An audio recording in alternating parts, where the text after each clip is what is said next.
Bound गेंडू के इस episode के कोर्स में मैं आप लोग को वेलकम करता हूं। गाइस, हम लोगों ने फ्रंट एंड को कंप्लीट कर लिया है और आज से हम लोग बैक एंड को स्टार्ट करने वाले हैं और बैक एंड के अंदर हम लोग पीएचपी को देखेंगे। इस वीडियो के अंदर मैं आप लोग को बताऊंगा कि पीएचपी क्या होती है, पीएचपी का सेटअप आपने अपने कंप्यूटर के अंदर किस तरह से बनाना है, किस तरह पीएचपी सर्वर के ऊपर रन होती है, और उसके अलावा पीएचपी के आउटपुट के जो 3 मेथड्स हैं, इको, प्रिंट और प्रिंट आर, इनके बारे में भी हम लोग डिटेल में देखेंगे इस वीडियो के अंदर।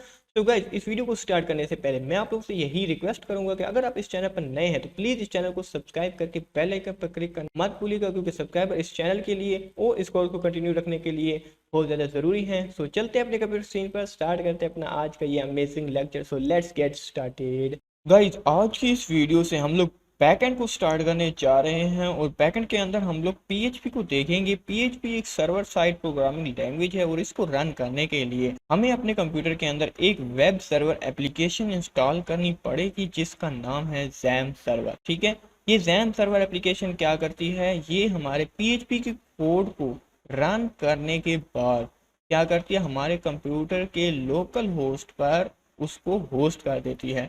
अब पीएचपी को स्टार्ट करने से पहले मैं आप लोगों को बता दूं कि हम लोगों ने जो है फ्रंट एंड को कंप्लीट कर लिया है। हम लोगों ने फ्रंट एंड के अंदर जेक्वेरी को भी देख लिया है और बहुत ही डिटेल में हम लोगों ने जावास्क्रिप्ट को ख़त्म किया है। बहुत सारे प्रोजेक्ट्स हम लोगों ने बनाए हैं एंड उसके अलावा हम लोग सास को, बूटस्ट्रैप को और CSS को भी कंप्लीट कर चुके हैं। एंड अभी तक हमारे जो है सब्सक्राइबर काफ़ी ज़्यादा कम हैं, वीडियोस काफ़ी ज़्यादा हो चुकी हैं। सो प्लीज़ इस चैनल को सब्सक्राइब करो, सपोर्ट करो। 1000 सब्सक्राइबर इस चैनल के लिए बहुत ज़्यादा ज़रूरी हैं। और ये जितना भी हम लोग कवर कर चुके हैं इसका कोड जो है वो मैंने अपनी गिटहब रेपोजिटरीज पर अपलोड कर दिया है। यहाँ पर मैंने अलग अलग रेपोजिटरीज बना दी हैं। जेक्वेरी की अलग से रेपोजिटरी बनाई है, जावास्क्रिप्ट की अलग से, CSS की अलग से बना दी है एंड HTML की अलग से बना दी है। उसके अलावा ये सारा का सारा जो कोड है वो मैंने अपने जो है गूगल ड्राइव में भी अपलोड कर दिया है। यहाँ पर आप लोग देख सकते हो एक वेब डेवलपमेंट फुल कोर्स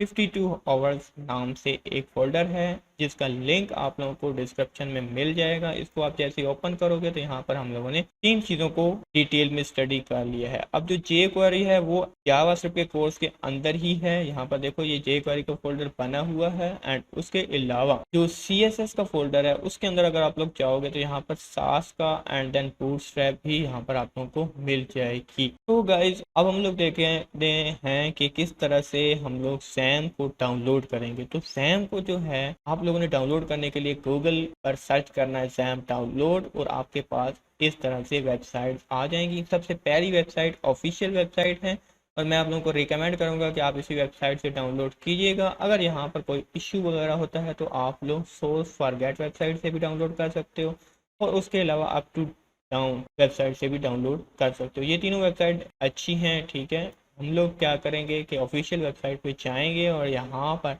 जो सबसे नीचे वाला है जो कि लेटेस्ट वर्जन है आपने इसको डाउनलोड कर लेना है। 64 बिट का है ये। ठीक है, उसके अलावा अगर आप लोगों का कोई और ऑपरेटिंग सिस्टम है तो आप उसके हिसाब से भी डाउनलोड कर सकते हैं। डाउनलोड कर लेने के बाद आप लोगों ने अपने डाउनलोड फोल्डर के अंदर आ जाना है और यहाँ पर जो भी सेटअप डाउनलोड हो चुका होगा उसको आप लोगों ने यहाँ पर ओपन करना है। ओपन कर लेने के बाद आप लोगों को सबसे पहले तो ये सेटअप एक वार्निंग देगा।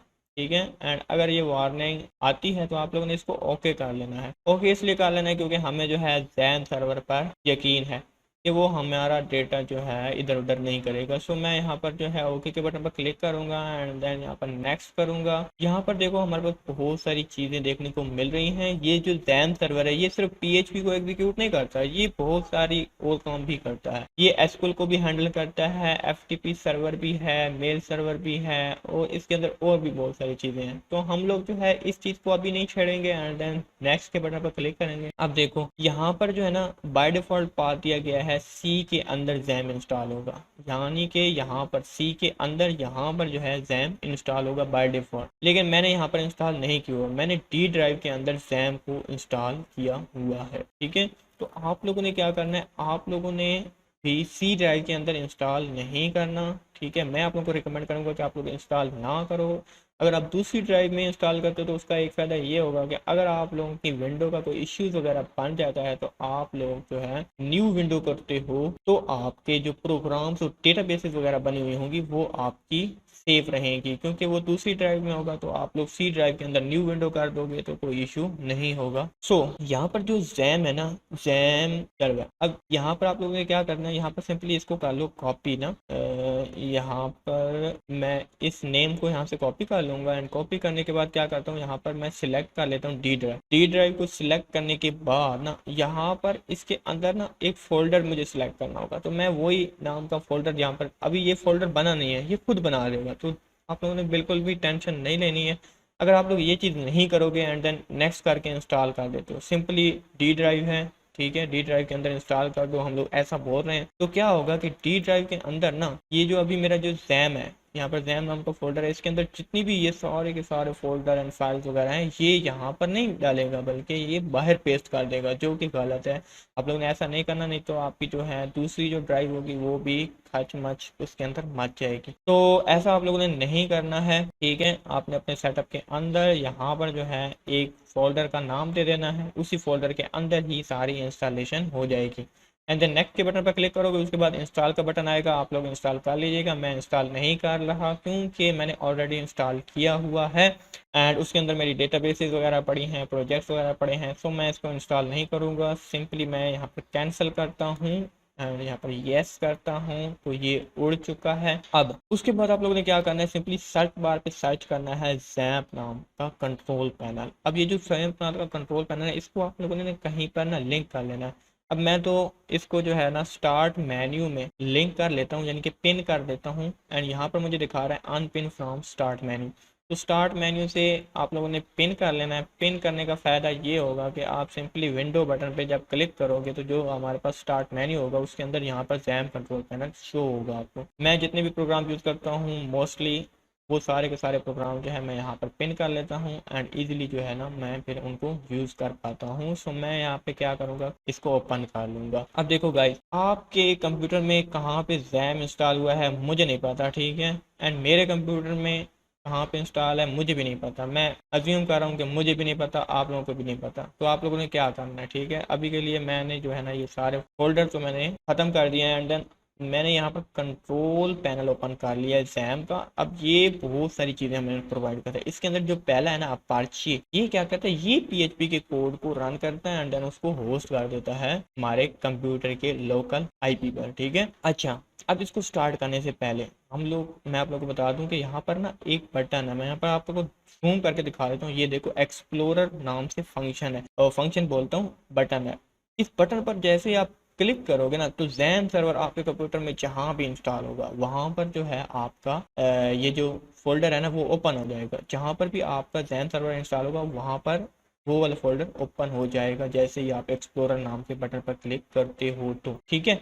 अब ये जो अपाचे है ये आपके ना ये एक फोल्डर को होस्ट करता है। ये ऐसा नहीं है कि ये आपके पूरा कंप्यूटर होस्ट कर देगा जी और आप जो है उसको एक्सेस कर पाओगे, नहीं ऐसा नहीं है। ये जो है आपके कंप्यूटर के अंदर जहाँ भी जैम इंस्टॉल होता है उसके अंदर एक फोल्डर होता है उसको होस्ट करता है। अब किस फोल्डर को ये होस्ट करता है वो मैं आप लोगों को दिखाता हूँ। देखो जहाँ पर जैम इंस्टॉल हुआ है उसको ओपन करने के बाद उस फोल्डर के अंदर एक फोल्डर होता है htdocs के नाम से। यहाँ पर मैं आप लोगों को जूम कर देता हूँ, ये htdocs वाला जो फोल्डर है इसको आप लोगों ने ढूंढना है, इसी को ये होस्ट करता है। अब इसके अंदर मैं जाऊं ना तो यहाँ पर मुख्तलिफ किस्म के फोल्डर एंड फाइल्स वगैरह पड़ी हैं। अब इस फोल्डर को ये होस्ट करता है, कैसे होस्ट करता है, अब देखो मैं क्या कर रहा हूँ, यहाँ पर ना इसको स्टार्ट कर रहा हूँ। अब पार्चे मेरा हो गया है स्टार्ट। अब सबसे पहले तो यहाँ पर जो है ना आया था येलो एंड देन अब आया ग्रीन। अब जब ग्रीन आ गया तो मतलब कि हमारा जो सर्वर है वो चल चुका है, ठीक है। अच्छा, अब हम लोग जाते हैं अपने यहाँ पर ब्राउजर के अंदर। यहाँ पर मैं लिखता हूँ लोकल होस्ट, सिंपली मैं लोकल होस्ट लिखा एंड देन इंटर प्रेस किया तो ये देखो डैशबोर्ड के अंदर चला गया। अब ये जो लोकल होस्ट आपने लिखा था ना सिंपल लोकल होस्ट, ये सिंपल लोकल होस्ट, तो लोकल होस्ट का पता है मतलब क्या है, लोकल होस्ट का मतलब है ये वाला फोल्डर, ठीक है। इस फोल्डर के अंदर बेसिकली ये चीज आ जाती है। अब देखो ना जिस फोल्डर के अंदर जाएगा ना, मतलब जो भी आप पाथ दोगे उसके अंदर अगर कोई index.html या index.php नाम से कोई भी फाइल होगी ना जिसका नाम होगा इंडेक्स, तो वो ऑटोमेटिकली चल जाएगी, ठीक है। ये एक चीज है। फॉर एग्जांपल देखो ना ये हमारे पास PHP की एक फाइल है। इस फोल्डर को लोकल होस्ट, यहाँ पर देखो ना, अभी ये कहाँ पे जा रहा है, ये डैशबोर्ड के अंदर जा रहा है, डैशबोर्ड के अंदर जा रहा है ना। अब मैं क्या चाहता हूँ, यहाँ पर पता है क्या हो रहा है, मैं यहाँ पर एक ऐसी चीज़ बता रहा हूँ आप लोगों को जो पहले आप लोगों को किसी यूट्यूबर ने नहीं बताई होगी। देखो ये index.php है, लोकल होस्ट का मतलब है ये वाला फोल्डर जो अभी मेरे इस कंप्यूटर में ओपन है, ठीक है। एंड इसके अंदर ये जो index.php है यही बताती है कि आपने डैशबोर्ड के अंदर चले जाना है अगर यूआरएल के अंदर मुकम्मल पाथ नहीं दिया हुआ। अगर ये फॉर एग्जांपल देखो ना, मैं इसको एक्सेस करता हूँ सिर्फ यहाँ तक, एंड ये फाइल क्या कह रही है, ये फाइल कह रही है कि डैशबोर्ड वाले फोल्डर के अंदर चले जाओ अगर सिर्फ लोकल होस्ट यूआरएल के अंदर दिया हुआ है तो। यानी कि सिंपली अगर ये लोकल होस्ट मैंने लिखा एंड इंटर प्रेस करूंगा ना, ये डैशबोर्ड ऑटोमेटिकली आ रहा है। तो ये PHP की वजह से आ रहा है, ये PHP इस फोल्डर के अंदर हमें भेज देता है। फिर इस फोल्डर के अंदर भी एक index.html के नाम से या PHP के नाम से एक फाइल होगी, ये यहाँ पर index.php और PHP कहता हूँ HTML। यहाँ पर मैं जूम करके दिखाता हूँ, index.html यहाँ पर लिखा हुआ है, ये चीज़ फिर चल जाती है। अब यहाँ पर ना मैं यहाँ पर देखो इसको करता हूँ रीनेम, मैं इसको रैंडम लिख देता हूँ, कोई भी मतलब आप लोग नाम दे दो, बस इंडेक्स नहीं होना चाहिए। अगर मैं रैंडम दे देता हूँ ना, अब देखना सीधा जाता हूँ मैं अपने यहाँ पर एंड यहाँ पर ये, अब देखना ये ऑटोमेटिकली नहीं आएगा, लोकल होस्ट है ना, simple local host enter press करता हूँ, ये लोकल होस्ट से क्या हुआ है कि यही फोल्डर htdocs वाला जो फोल्डर है इसके अंदर जो भी चीज़ें हैं वो सारी की सारी दिखा रहा है। देखो dashboard, image, my work and उसके अलावा PHP ट्यूटोरियल्स एंड इस तरह की जो भी फोल्डर वगैरह मैंने बनाए हुए हैं या पहले से मौजूद हैं तो वो सारे के सारे यहाँ पर मौजूद हैं। PHP ट्यूटोरियल भी है, डैशबोर्ड भी है, इमेज है, माई वर्क है, तो ये सारी चीज़ें यहाँ पर मौजूद हैं। और यहाँ पर देखो एक रैंडम डॉट PHP भी है। अब मैं इस रैंडम डॉट PHP को बिलफट ओपन करता हूँ ना, तो मुझे ये डैशबोर्ड पे लेके चला गया है। अब देखो इस रैंडम डॉट PHP के अंदर ऐसा कोड लिखा गया है कि ये चीज़ जैसे ही रन होगी ना तो इस डैशबोर्ड वाले फोल्डर के अंदर बस इस यूज़र को रीडायरेक्ट कर देना है।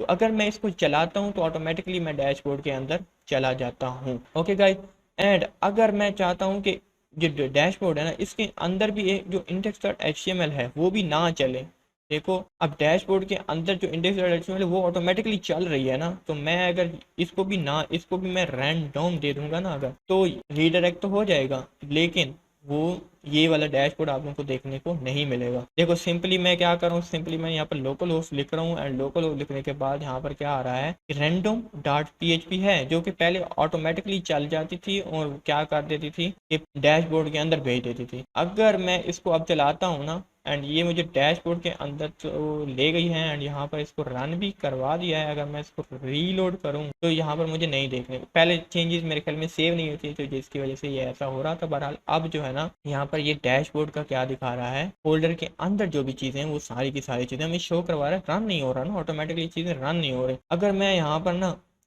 इसको दोबारा से इंडेक्स कर लूँ, यहाँ पर मैंने रैंडम किया था यहाँ पर, ठीक है, इसको मैं दोबारा से रीनेम करूँगा एंड देन यहाँ पर इंडेक्स करूँगा एंड देन सेव करने के बाद यहाँ पर आके रिफ्रेश करूँगा तो दोबारा से वो डैशबोर्ड आ चुका है। एंड अगर मैं यहाँ पर लोकल होस्ट से जाता हूँ यहाँ पर एंड अगर मैं रैंडम के अंदर चेंजेस, अगर मैं रैंडम वाली फाइल आप लोगों को खोल के दिखाऊँ, यहाँ पे आते हैं htdocs के अंदर, htdocs के अंदर अपना VS कोड मैं ओपन कर रहा हूँ एंड VS कोड को ओपन करने के बाद यहाँ पर random डॉट PHP को ओपन करूँगा। देखो इसके अंदर लिखा हुआ है कि यूआरएल के अंदर अगर कुछ नहीं है, सिंपल लोकल होस्ट है, तो कहाँ पे रीडायरेक्ट कर दो, डैशबोर्ड वाले फोल्डर के अंदर चले जाओ, ठीक है। लोकेशन, ये जो हेडर वाला फंक्शन है ये बेसिकली PHP के अंदर क्या करता है कि ये लोकेशन नाम का एक होता है हमारे पास, इस लेबल, इसके बाद जो भी आप यूआरएल देते हो उस पर जो है रीडायरेक्ट कर देता है, ठीक है। तो यही लाइन बेसिकली इस फोल्डर के अंदर हमें लेकर जा रही थी। अगर हम लोग इसको मैं यहाँ पर कर रहा हूँ कमेंट,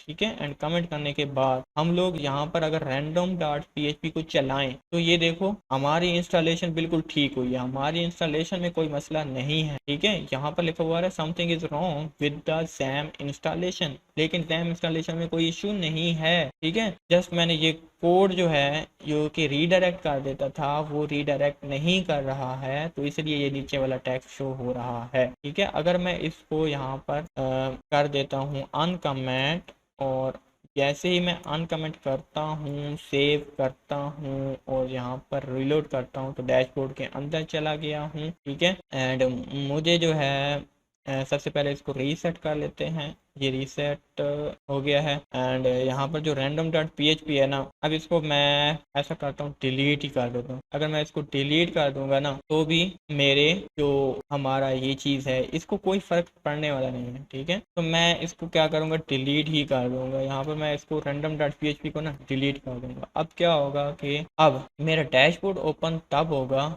जब मैं यहाँ पर लिखूंगा डैशबोर्ड, ठीक है। या फिर मैं इस तरह से ओपन करूंगा कि यहाँ पर लोकल होस्ट एंड देन यहाँ पर डैशबोर्ड का एक फोल्डर है, इसको ओपन करूंगा तभी ये चीज़ आएगी। तो ये काम जो है मैं तो कर लेता हूँ, अगर आप लोगों ने नहीं करा तो आप लोग भी कर लीजिएगा, ठीक है। इससे होगा कुछ यूँ कि आप लोग सिंपली लोकल होस्ट लिखोगे ईजिली आप लोगों के पास ये फोल्डर आ जाएगा। क्योंकि बहुत से लोगों को ये प्रॉब्लम होता है कि किस तरह उन्होंने इस फोल्डर के अंदर वाली चीज़ों को एक्सेस करना है, मतलब पाथ वगैरह पूरा का पूरा टाइप कर रहे होते हैं। अगर आपके एक फ़ोल्डर है, उस फोल्डर के अंदर एक और फोल्डर है, फॉर एग्जांपल देखो मैंने यहाँ पर एक माई वर्क नाम से फ़ोल्डर बनाया हुआ है, इसके अंदर माई फ्रीलांस वर्क नाम से फ़ोल्डर बनाया हुआ है, फिर उसके अंदर मैंने एक कस्टमर नाम से फ़ोल्डर बनाया हुआ है, फिर उसके अंदर मैंने तरासिफ नाम से फ़ोल्डर बनाया हुआ है, फिर उसके अंदर मैंने एक मिलिट्री कार्ड रिपोर्ट सिस्टम बनाया हुआ है। तो इतना बड़ा यूआरएल मैं यहाँ पर लिखता रहूँगा, वो एक बिगिनर है और वो लिखता रहेगा तो उसका बाल दफ़ा यहीं पर ही मसला आता रहता है और वो ये बेसिक सा प्रॉब्लम भी सोल्व नहीं कर पाता। तो इसलिए मैं कह रहा हूँ कि सिंपल उस फाइल को उड़ा देना, उड़ाने के बाद सिंपल लोकल होस्ट लिखोगे, तुम्हारे पास फोल्डर सारे आ जाएंगे, बस ऐसे अंदर घुसते जाना एंड घुसते जाना। यहाँ पर मैं देखो घुसता जा रहा हूँ, ठीक है। कस्टमर के अंदर गया, मार के अंदर गया, यहाँ पर टूरिज्म इन ओमान। तो ये मेरी जो वेबसाइट है जो कि मैंने एक फ्रीलांस वर्क में बना के दी थी, सो ये वाली जो वेबसाइट है ये देखो ओपन हो चुकी है। तो इस तरह से बहुत ही इजीली जो है ना आप ओपन कर सकते हो। तो यहाँ पर मैं ऐसा करता हूँ, इसको मैं क्लोज़ कर देता हूँ एंड क्लोज़ करने के बाद मैं यहाँ पे आता हूँ। यहाँ पे मैं आप लोगों को दिखा दूँ कि मैंने 2 फोल्डर बनाए हुए हैं, बाकी फोल्डर तो बाय डिफ़ॉल्ट इंस्टॉलेशन के साथ आए थे। ये जो माई वर्क और PHP ट्यूटोरियल वाला फोल्डर है ये मैंने खुद बनाया है। PHP ट्यूटोरियल के अंदर तो सिंपल मैंने जो है लेक्चर की प्रिपरेशन की हुई है भाई, किस तरह मैंने आप लोग के कितना पढ़ाना है, किस लेक्चर में मैंने आप लोग कहाँ से लेकर कहाँ तक बढ़ाना है। एंड देन उसके अलावा माई वर्क वाले फोल्डर में हम लोग अपना एक न्यू फोल्डर बनाएंगे जिसके अंदर हम लोग PHP को कंप्लीट करेंगे। तो मैं यहाँ पर लिख रहा हूँ PHP कोर्स, ठीक है। PHP कोर्स नाम से मैंने यहाँ पर एक फोल्डर बना दिया है एंड देन यहाँ पर क्या करते हैं, इसको थोड़ा सा बड़ा कर लेते हैं। इस फोल्डर के अंदर हम लोग एक और फोल्डर बनाएंगे जो कि होगा लेक्चर 0, ठीक है। एंड लेक्चर 0 वाले फोल्डर के अंदर हम लोग जाएंगे एंड यहाँ पर हम लोग VS कोड को ओपन कर देते हैं। एंड यहाँ पर मैं आप लोगों को सबसे पहले बता देता हूँ एक्सटेंशंस के बारे में। एक्सटेंशंस देखो बहुत ही ज़रूरी होती हैं। एक्सटेंशन अगर आप लोग इंस्टॉल नहीं करोगे ना तो आप PHP का जो कोड है वो आपको लाइन बाय लाइन और वर्ड बाय वर्ड और करेक्टर बाय करेक्टर सही लिखना पड़ेगा, ठीक है। अगर आप सही लिखना पड़ेगा और आप लोगों को सजेशन भी शो नहीं होंगी ना, तो इसलिए आप लोगों ने क्या करना है, यहाँ पर सिंपली सर्च कर लेना है सिर्फ PHP आप लोग सर्च करोगे ना तो आप लोगों को PHP से रेलेवेंट एक्सटेंशन देखने को मिल जाएंगी। इसमें आप लोगों ने एक एक्सटेंशन ढूंढनी है, PHP एक्सटेंशन पैक। बेसिकली ये जो एक्सटेंशन है इसके अंदर 2 एक्सटेंशन आ जाती हैं, यानी कि ये बेसिकली ये खुद में कोई एक्सटेंशन नहीं है, इसके अंदर 2 एक्सटेंशन है, मतलब ये 2 एक्सटेंशनों को इंस्टॉल कर देती है। एक आपकी है PHP इंटेलिजेंस, ठीक है, एंड दूसरी है PHP डीबग। ये 2 जो एक्सटेंशन है ये 2 आप लोगों ने इंस्टॉल कर देनी। उसके अलावा एक ये वाली एक्सटेंशन है, ये एक थर्ड एक्सटेंशन है, ठीक है। या तो आप ये 3 एक्सटेंशन अलग अलग कर लो या फिर सिर्फ एक्सपेंशन पैक जो है वो आप कर लो और उसके बाद ये वाली कर लो, ठीक है। तो आप लोगों की जो है ना ये काम आपका बन जाएगा। ये मैं ऐसा क्यों कह रहा हूँ, फॉर एग्जांपल मैं यहाँ पर जाता हूँ एंड यहाँ पर मैं index.php लिखता हूँ। इसके अंदर जो है ना मैं PHP लिखता हूँ। सबसे पहले PHP का सिंटैक्स होता है एंड ये मैं आप लोगों को समझाता हूँ कि ये चीज़ें क्या हैं। एंड उसके अलावा आप लोगों को यहाँ पर एक वार्निंग्स भी देखने को मिलेंगी कि यहाँ पर PHP को चलाने के लिए कोई चीज़ नहीं है और कॉन्फ़िगरेशन इश्यूज़ हैं, उनको आप लोगों ने निगलेक्ट करना है। देखो हमारा VS कोड PHP को रन नहीं कर रहा, ठीक है। हमारा PHP को रन कर रहा है हमारा अपार्चे। ठीक है, सो ये एक्सटेंशन सिर्फ हम लोगों ने सजेशंस के लिए ही किए हैं ताकि हम लोग इजीली पीएचपी को कोड वीएस कोड के अंदर लिखने के लिए हम लोग पीएचपी को यूज़ कर रहे हैं, एग्जीक्यूट करने के लिए हम लोग अपार्चे को यूज़ कर लें और उसका आउटपुट देखने के लिए हम लोग अपने ब्राउज़र को यूज़ कर रहे हैं। तो तीन चीज़ें हम लोग यूज़ कर रहे हैं और उनका अलग अलग पर्पज़ है। ठीक है, सारा काम जो है वीएस कोड में नहीं करना और वीएस कोड जो है यहाँ पर हमें सजेशन देगा। अभी देखना मैं यहाँ पर लिख रहा हूँ एक वेरिएबल एंड देन इसके अंदर माई सीक्वल देता हूँ ना, तो नीचे मुझे सजेशन आ रही है कि कौन सा माई सीक्वल का फंक्शन आप लोगों ने करना है। तो मैं यहाँ पर कौन लिखूंगा तो कनेक्ट नाम से फंक्शन आ चुका है एंड देन इस तरह जो है मुझे ये सजेशन भी दे रहा है कि इसके अंदर आप होस्ट नेम दोगे, यूज़र नेम दोगे, पासवर्ड दोगे और डेटाबेस का नाम दोगे। तो तब जो है क्या होगा कि आप लोगों कनेक्ट हो जाओगे अपनी डेटाबेस के साथ। और मुझे अभी ये काम नहीं करना है, मुझे जैसे आप लोगों को ये दिखाना था कि ये एक्सटेंशन इंस्टॉल करने के बाद इस तरह की आप लोगों को सजेशन शो होती है।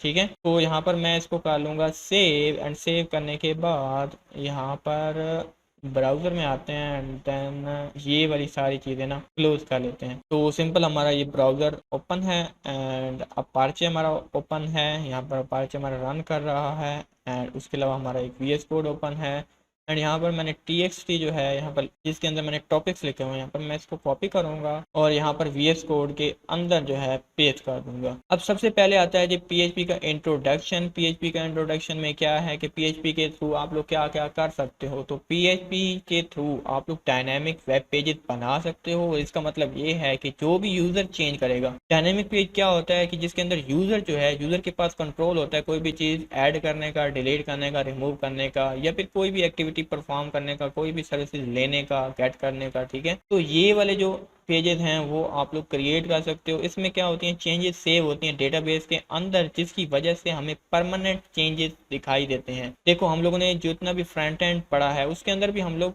यूजर की साइड पे पेज को डायनेमिक तो बना सकते हैं लेकिन वो परमानेंट नहीं होती, मतलब कि दूसरे लोगों के लिए भी नहीं होती और हमें भी पता नहीं चलता भाई किसने क्या अपने फ्रंट एंड में चेंज कर रखा है। तो मतलब अभी ये चीज़ें हम लोग आगे देखेंगे, हम लोग टू डू लिस्ट ऐप पर बनाएंगे और बहुत सारी चीज़ें हम लोग देखेंगे पीएचपी के इस कोर्स के अंदर। तो अभी के लिए जस्ट आप इतना समझो कि पीएचपी के थ्रू आप डायनेमिक पेज बना सकते हो। कोई भी फाइल अगर आप लोगों ने पी सर्वर पर क्रिएट करनी है, ओपन करनी है, रीड करनी है, राइट करनी है तो आप लोग पीएचपी की मदद से कर सकती हो। उसके अलावा आप लोग यूजर जो फ्रंट एंड पर जो फॉर्म फिल करता है उसका डेटा आप पीएचपी के थ्रू गेट कर सकते हो और उसको डेटाबेस के अंदर स्टोर करवा सकते हो। आप कुकीज़ को सेंड कर सकते हो और यूज़र की कुकीज़ को रिसीव भी कर सकते हो पीएचपी की मदद से बैकएंड में रहते हुए। और उसके अलावा आप पीएचपी की मदद से एपीआई को बना भी सकते हो और एपीआई को फैच भी कर सकते हो। और इसके अलावा आप लोग जो है ना डेटाबेसेस भी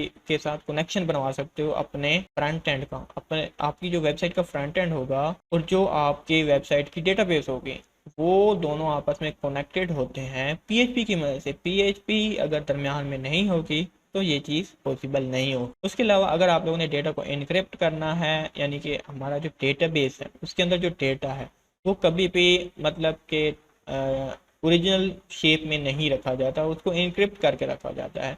तो इनक्रिप्शन जो है वो बैक एंड पे ही परफॉर्म होती है। फ्रंट एंड में अगर परफॉर्म होगी तो उसको बाईपास करना इजी होता है और बैक एंड में मुश्किल होता है। सो बैक एंड में ही इनक्रिप्शन का प्रोसेस रखा जाता है एंड इनक्रिप्ट करने के बाद ही डेटा को डेटाबेस में डाल दिया जाता है। उसके बाद सेटअप किस तरह से बनाना है पीएचपी का वो मैंने आप लोगों को करवा दिया है एंड उसके अलावा पीएचपी की फोल्डर स्ट्रक्चरिंग मैंने आप लोगों को बहुत ही डिटेल में समझा दिया है कि किस तरह आप लोकल होस्ट लिखते हो तो कौन सा फोल्डर बेसिकली होस्ट हुआ पड़ा होता है और उसके अंदर कौन सी ऐसी फाइल है जो कि डैशबोर्ड के अंदर मतलब कि आपको रीडायरेक्ट कर देती है। अगर आपने उसको इशू को रिजोल्व करना है तो वो आप लोग कैसे करोगे, उसके लिए आप लोगों ने index.php को डिलीट कर देना है htdocs वाले फोल्डर के अंदर से, फिर आपका ये इशू सॉल्व हो जाएगा। और उसके अलावा मैंने आप लोगों को बताया है कि आप लोगों ने क्या करना है, एक फोल्डर बना लेना है। इस htdocs वाला जो फोल्डर है ना इसके अंदर आपने एक फोल्डर अपने मतलब का बनाना है, जैसे कि मैंने माई वर्क नाम से बताया। ये PHP ट्यूटोरियल वाला जो फोल्डर है ये मैं ना बनाता, ये जस्ट मैंने बनाया है इस पर्पज़ के लिए कि मैं यूट्यूब की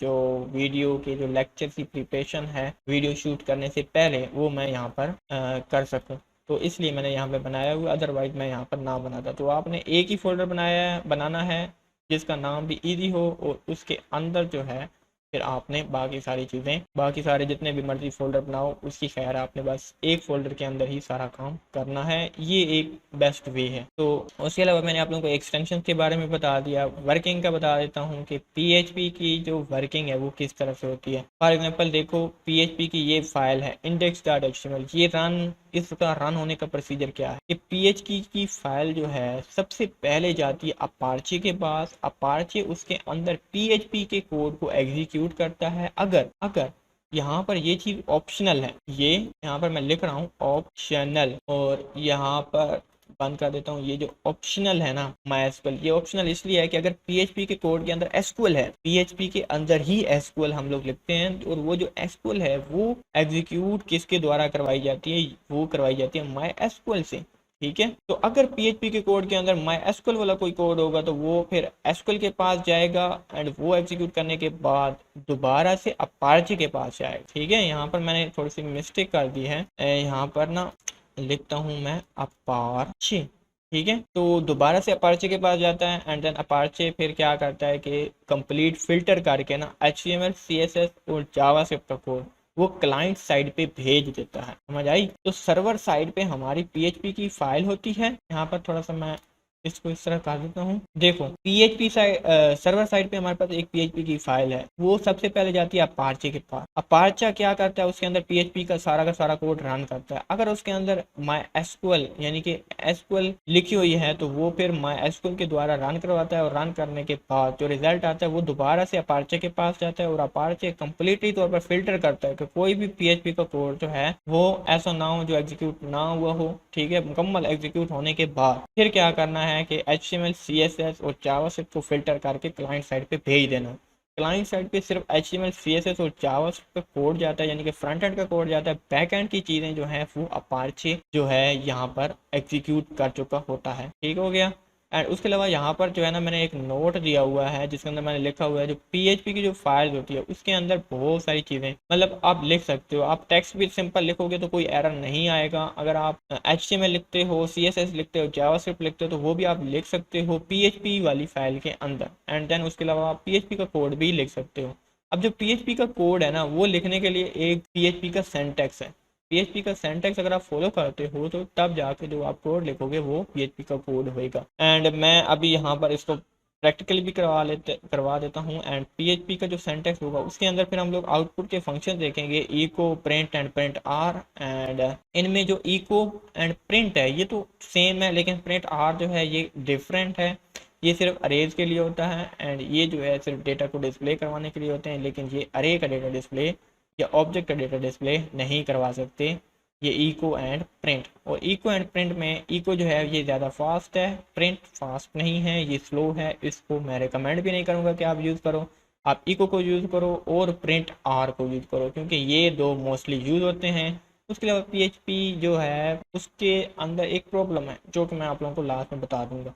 तो अभी के लिए मैं आप लोगों को बताता हूँ कि मैं यहाँ पर सिंपली टेक्स्ट लिखता हूँ, कुछ भी रैंडम सा मैंने टेक्स्ट लिखा है। मैं यहाँ पर इसको मैं रन करना चाहता हूँ। मैं सिंपली यहाँ पर लिखूंगा लोकल होस्ट, इसके अंदर माय वर्क नाम का मैंने यहाँ पर फोल्डर बनाया हुआ है, इसके अंदर PHP कोर्स नाम का फोल्डर है, और इसके अंदर लेक्चर 0 है। लेक्चर 0 के अंदर सिंपल मैंने टेक्स्ट लिखा था, और वो टेक्स्ट यहाँ पर डिस्प्ले हो रहा है। कोई एरर मुझे शो होता हुआ नहीं दिख रहा। अगर मैं यहाँ पर HTML लिखूँ, बिल्कुल ये मैंने बॉयलर प्लेट लगा दी, एंड यहाँ पर जाता हूँ और रिफ्रेश करता हूँ तो यहाँ पर देखा, यहाँ पर वो चीज़ चल चुकी है, HTML भी यहाँ पर चल गई है। अगर मैं इस HTML के अंदर CSS लगा देता हूँ, मतलब स्टाइल टैग लगाता हूँ, स्टाइल टैग, एंड इसके अंदर जो बॉडी है उसका BGC मैं रख देता हूँ ठीक है। एंड देन सेव करते हैं, यहाँ पे जाते हैं, रिफ्रेश करते हैं, तो यहाँ पर देखो इसका कलर जो है वो चीज़ हो चुकी है। तो उसके अलावा यहाँ पर मैं जावास्क्रिप्ट भी लगा सकता हूँ। फॉर एग्जांपल देखो यहाँ पर मैं एक बटन बना लेता हूँ,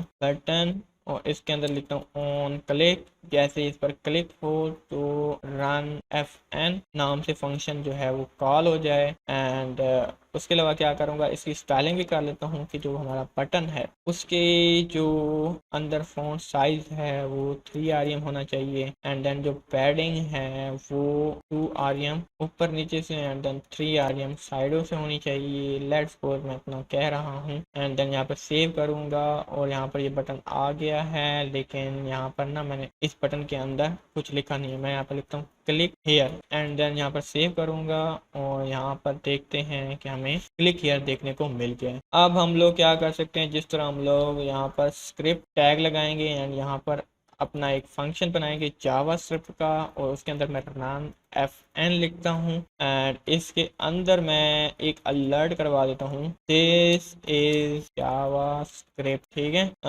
लेट्स सपोज मैंने एक मैसेज डिस्प्ले करवाना चाहा है, एंड देन यहाँ पर रिफ्रेश करूंगा। रिफ्रेश करने के बाद जैसे ही मैं क्लिक हेयर पर क्लिक कर रहा हूँ तो यहाँ पर देखो दिस इज जावा स्क्रिप्ट का अलर्ट आ रहा है। तो ये चीज़ें मैं कर सकता हूँ। तो ये चीज़ आप लोगों ने समझनी है कि PHP की फाइल है और PHP की फाइल के अंदर आप लोग HTML लिख सकते हो, और उस HTML के अंदर हम लोग CSS को भी एम्बेड कर सकते हैं, मतलब कि स्टाइल टैग की मदद से लिख सकते हैं, एंड देन हम लोग स्क्रिप्ट टैग की मदद से यहाँ पर ये चीज़ भी लिख सकते हैं। तो आई होप सो कि आप लोगों को इस चीज़ की समझ आई होगी कि ये चीज़ कैसे है, एंड ये तो बात हो गई इसकी। एंड उसके अलावा ना आप लोग ना PHP आपके कोड में कौन सी है ये कैसे पता चलेगा, इसका एक प्रॉपर सेंटेक्स है। तो मैं ऐसा करता हूँ, PHP का जो सेंटेक्स है ना वो यहीं इसी के अंदर लिख देता हूँ कि जो PHP का सेंटेक्स है उसके लिए आप जो है less than question mark PHP दोगे, एंड देन उसके बाद हम लोग क्या करेंगे, question mark and greater than. तो ये बेसिकली हमारे यहाँ पर लिखता हूँ कोड, एंड देन यहाँ पर इसको कमेंट। देखो जितने भी कमेंट्स हुए पड़े हैं ऊपर, ये सारे कमेंट्स हुए पड़े हैं, ये HTML वाला स्ट्रक्चर है। लेकिन ये जो मैंने यहाँ पर PHP स्टार्ट की एंड देन PHP एंड की, तो यहाँ पर जो कमेंट मैंने किया है ये PHP के अंदर कमेंट करने का तरीका है। यानी कि PHP के अंदर अगर आप कमेंट करना है तो आप लोगों ने डबल स्लैश लगानी होती है। ठीक है, और यही चीज़ अगर मैं बाहर यहाँ पर कोड लिखूं एंड देन यहाँ पर मैं इसको कमेंट करता हूँ, तो ये देखो ये HTML का स्ट्रक्चर है। HTML में कमेंट इस तरह से होता है और यहाँ पर इस तरह से होता है। ठीक है, तो बेसिकली अगर आप लोग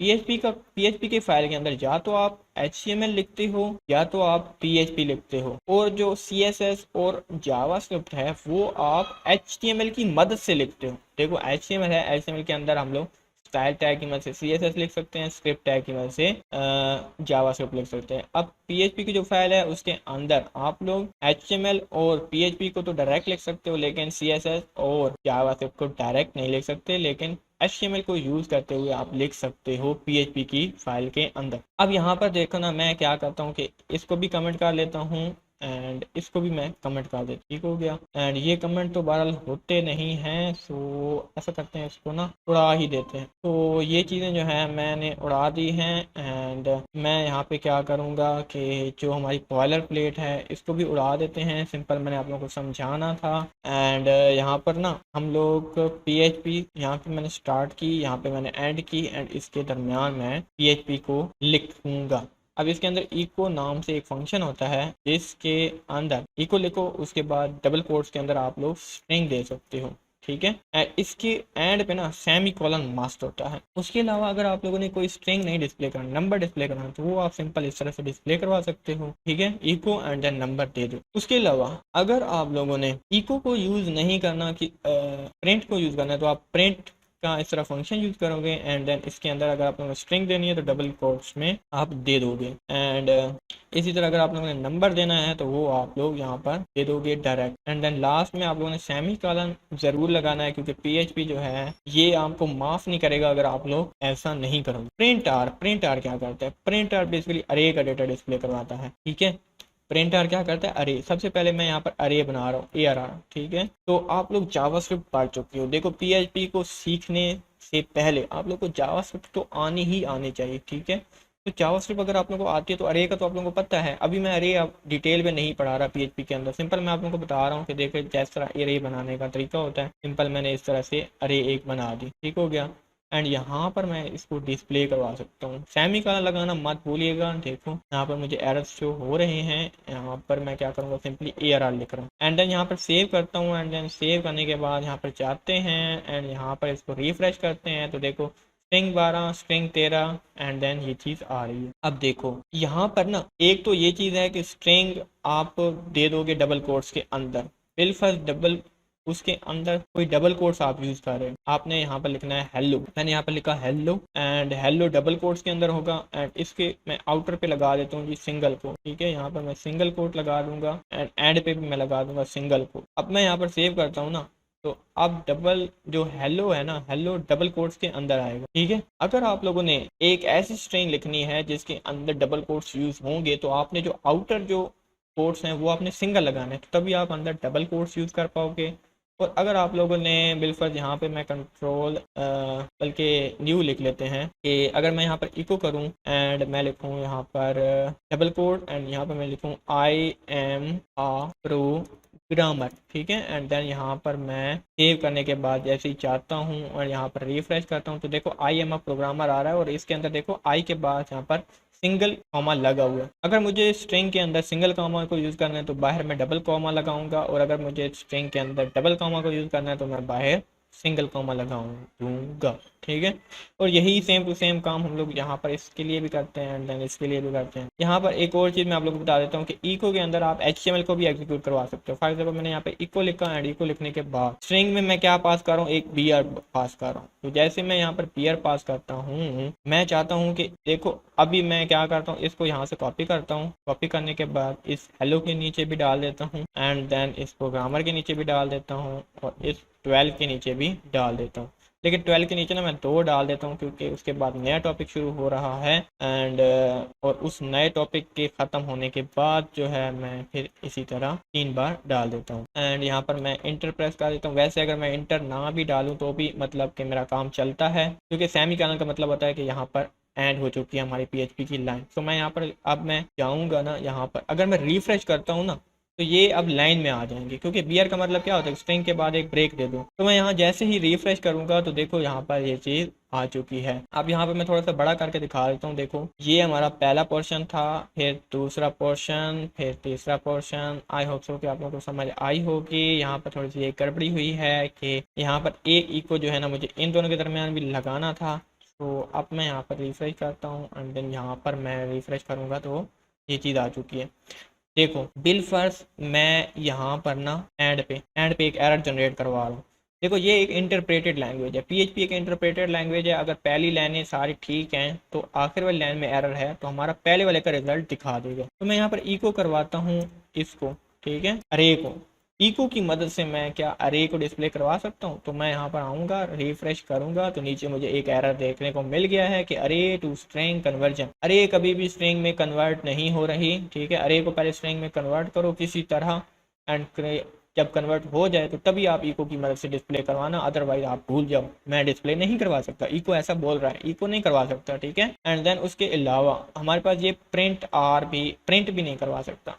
अब देखो मैं यहाँ पर सिंपली इसी को ना रेप्लिकेट कर लेता हूँ नीचे ना एंड देन यहाँ पर simply print function and then जैसे रिफ्रेश करता हूँ तो यहाँ पर 2 एरर देखने को मिल गए हैं। पहला एरर बोल रहा है कि स्ट्रिंग कन्वर्जन नहीं हुई, यहाँ पर भी स्ट्रिंग। तो ये जो दोनों है, ये प्रिंट फंक्शन और इको फंक्शन, ये दोनों के दोनों अरे ये ऑब्जेक्ट का डेटा डिस्प्ले नहीं करवा सकते।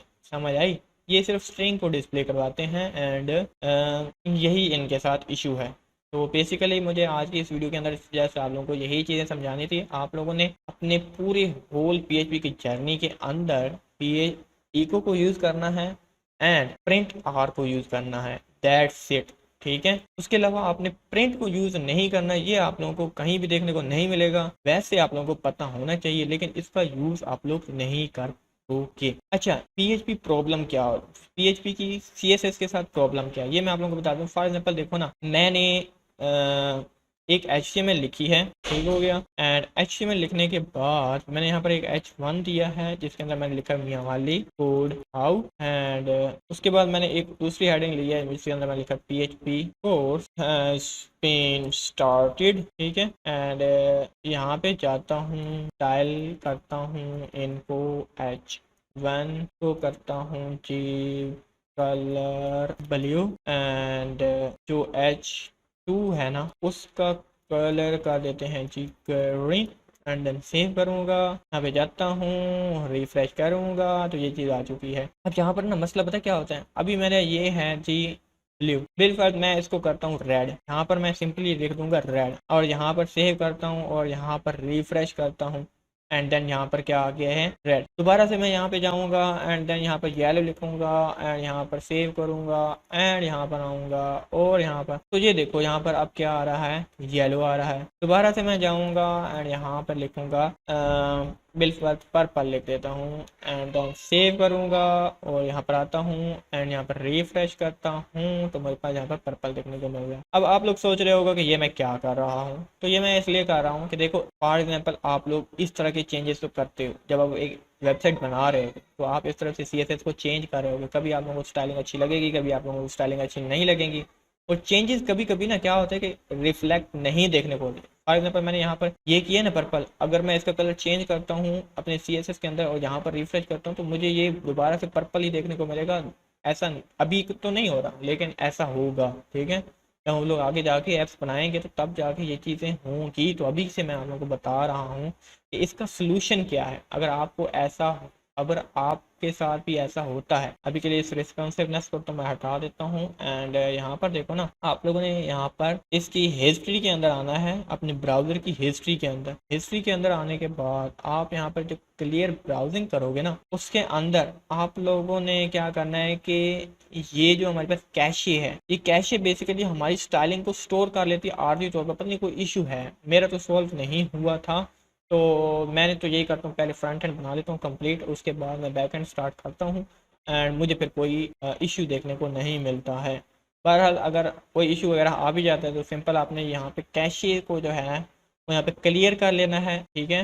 अगर आप लोग कुकीज़ को या फिर कोई और चीज़ें क्लियर नहीं करना चाहते तो आप लोग सिंपली कैशे को क्लियर कर लीजिएगा और यहाँ पर जो है सिंपली लास्ट होम सेलेक्ट कर लीजिएगा तो इससे भी आपका काम चल जाएगा। लाजमी नहीं है कि आपने यहाँ पर ऑल टाइम ही सिलेक्ट करना है, तो इससे क्या होगा कि आपका सारा डाटा डिलीट हो जाएगा। तो आप लोगों ने ऑल टाइम नहीं करना, अगर आपका डाटा कीमती है तो आप लोग सिर्फ आखिरी घंटे का कर सकते हो, ठीक है। सो ये था सॉल्यूशन। बाकी आप लोगों को इको की तो समझ आ चुकी होगी, इतने मुश्किल नहीं थे, सिंपली PHP का सिंटैक्स है जिसको हम लोग आगे जाके डिटेल में स्टडी करेंगे। अभी के लिए जस्ट आप इतना समझो कि PHP की फाइल के अंदर HTML का कोड होता है एंड देन आप PHP आप देखो ना, PHP एक जगह से अलावा मल्टीपल प्लेसेस भी हो सकती हैं। यहाँ पर मैं एक और टॉपिक पे लिख देता हूँ कि PHP multiple places in PHP के अंदर multiple places for PHP in PHP के अंदर PHP के लिए मल्टीपल प्लेसेस का क्या मतलब होता है। फॉर एग्जांपल देखो एक PHP मैंने ऊपर लिखी है, यहाँ पर मैंने लिखी है PHP एंड देन यहाँ पर मैंने